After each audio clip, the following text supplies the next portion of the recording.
I think it's not a surprise that technology has really moved to the center of attention, and I think that goes both for Europe and the US. I think we have all learned that we can close our offices, still do business, but if our technology goes out, then the lights are really out.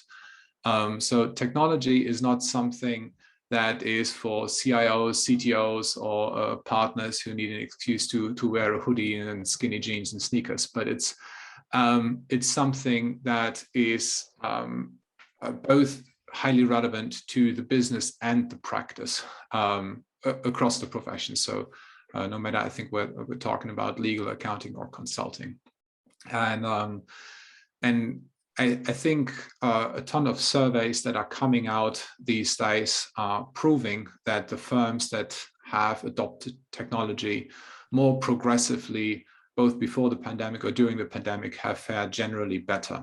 And I think the implications of that are only starting to show now. When we think about the way we deliver services, in the traditional sense, it is very people-based. It is a very, very short value chain compared to other industries, right? We basically go out, we sell, we listen to clients, we deliver. That's where we want to spend our time, and then we end projects, matters, etc. With technology in the mix, that value chain is significantly changing. It is getting much, much longer and more complex. So there's more activity upfront so that we're able to deliver. Technology needs to be configured. There's upfront investment. There is management activities happening as we deliver services. And there's an operating tail when projects end or when we move into delivering digital services on an ongoing basis. And I think the structural responses that firms need to find now are very, very interesting and will amplify some of the trends that we have seen before. So I'd like to point out a few of those. One is, I think, that there's a massive debate that's starting to emerge regarding the career paths for non-traditional roles. So exactly the roles that take care of the technology that or operate at the border between technology and the traditional professionals. And career paths for these people that are increasingly critical need to be found. And that is sometimes not easy in traditional partnership structures.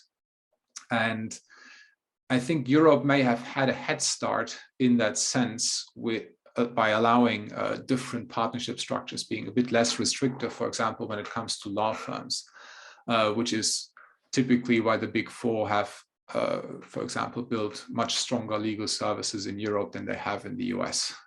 Here it's easier for them to leverage the breadth of resources that they have coming in from other areas. But I think that is about to change. Another factor that is maybe changing the picture as well, and doesn't really have something to do with career paths, but is the whole topic of cloud adoption as an underlying huge factor that plays across our firms. So I think cloud adoption has generally been slow across professional services compared with other industries. Now, digital transformation has accelerated across industries, and it's having a downstream impact on us as well. Maybe Schrems too has put a hold on a couple of programs in Europe, or has delayed a couple of things. Fortunately, we are moving again. But the cloud players in general, even the large ones, I think are starting to take a different look at professional services and the role that our firms play, not just as clients for them, but also as partners in taking technology into other industries. And I think that will have another impact in terms of how we operate and how we interface with our technology vendors, which again will reflect in the structures. And there, I think it will be interesting to see as more states in the US open up to different law firm structures. And I think it's a pretty safe bet that all the Big Four are keeping a very close eye on these developments, that different structures will emerge for our firms and across our industry to actually leverage these developments. When it comes to VC activity in technology, I think that's another interesting factor that might close the gap between Europe and the US, because the US is traditionally really strong in VC activity. That's getting to an all-time high, I think, right now. And there's some nice statistics that just came out from Crunchbase last week, I think, where we've already hit the 1 billion mark this year. There's a really strong surge in M&A related deals in the legal tech space.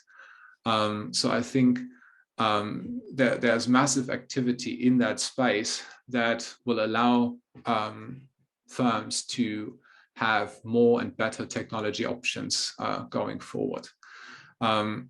I think that the main challenge will be how can they actually make use of these options and these emerging trends. And there again, we will have this challenge of finding new career paths, new roles, and new partnership structures, including different economic models for the firm to handle these developments.